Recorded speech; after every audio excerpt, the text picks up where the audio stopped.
Einstein को सारे problem की जड़ दे दी गई। उसके पहले $5 ट्रिलियन में कितने जीरो होते हैं ये बात बता नहीं पाए। कमर है ना, कमर ये अकड़ जाएगी। 3 दिन तक आप बैठ नहीं पाएंगे और चल नहीं पाएंगे। पाँव है ना, पाँव वो आगे नहीं बढ़ते हैं। आप जब 5 किलोमीटर चल लेते हो ना तो पाँव आगे नहीं बढ़ते हैं। कि आज देश में मुख्य पटल पर चर्चा हो रही है निरंतर बढ़ती बेरोजगारी की, निरंतर बढ़ती महंगाई की। हाजिर जवाब, चुटीला अंदाज, बेहतरीन प्रवक्ता और बेबाक बहस से अपनी पहचान बनाने वाले ये हैं गौरव वल्लभ।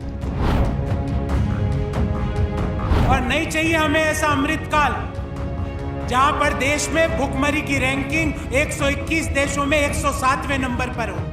हमें ऐसा अमृतकाल नहीं चाहिए जहां पे पर कैपिटा इनकम के अनुसार हम दुनिया के 197 देशों में 142वें नंबर पर हो। भारतीय मुद्रा कोई मजाक का विषय नहीं है।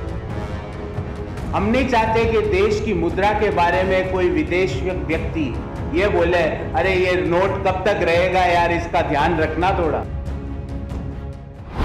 इन्हें अक्सर आपने टीवी पर डिबेट शो में बीजेपी प्रवक्ताओं से 1-to-1 करते देखा होगा।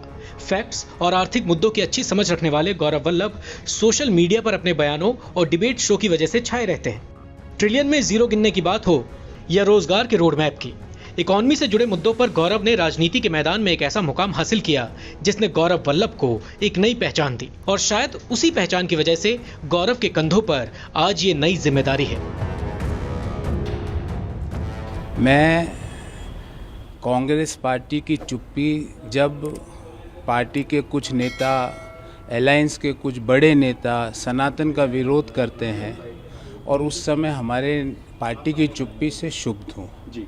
मैं राम मंदिर में पे पार्टी के स्टैंड से क्षुब्ध हूँ और मैं अर्थशास्त्र का प्रोफेसर हूँ।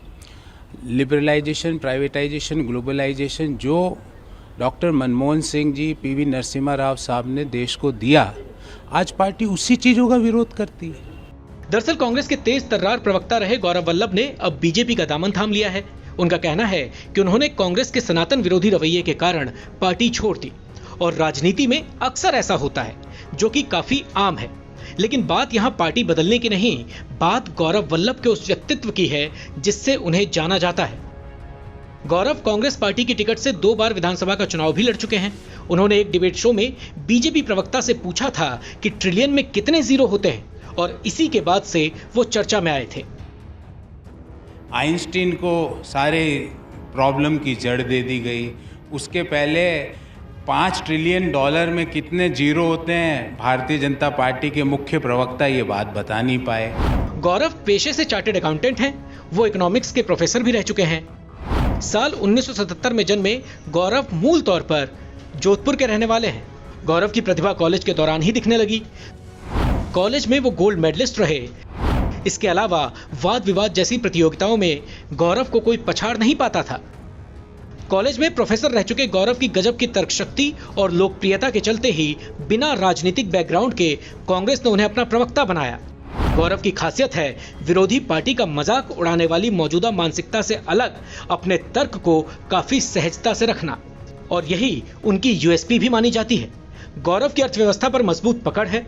वो मधु कोड़ा के मुख्यमंत्री रहने के दौरान भी झारखंड सरकार के वित्त सलाहकार रह चुके हैं।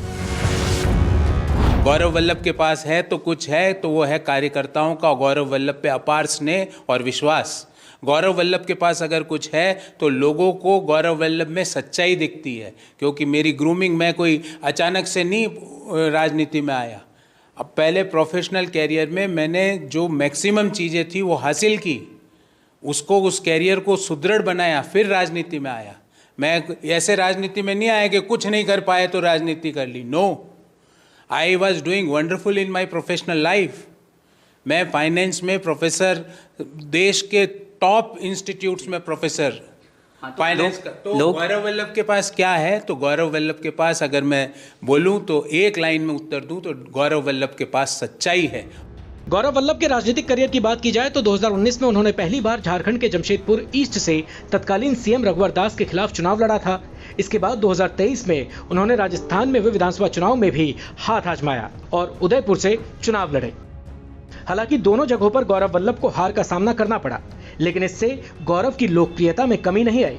लेकिन पिछले 6 महीने के दौरान सियासी समीकरण कुछ ऐसे बदले कि कांग्रेस की मानसिकता से गौरव का मोह भंग हो गया और इन्होंने बीजेपी का दामन थामना ही सही समझा।